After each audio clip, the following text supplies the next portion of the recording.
పెద్దన్నంటేనే ఎక్కువ ఇష్టమా? ఇష్టం అంటే రెస్పెక్ట్. ఇప్పుడు మనం మన నాన్నకి ఇస్తామే అలాగే.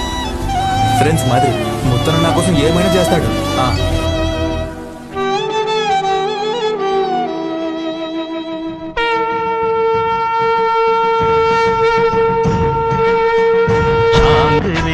చాంగురే మమత నిన్ను కోరి చాంగురే చాంగురే చెలిమి నిన్ను చేరే అల్లుకున్న బంధాలు చల్లుతున్న చందనాలు వెల్లువైన వేళలో తిరిగి తెల్లవారే చాంగురే చాంగురే మమత నిన్ను కోరే చాంగురే చాంగురే చెలిమి నిన్ను చేరే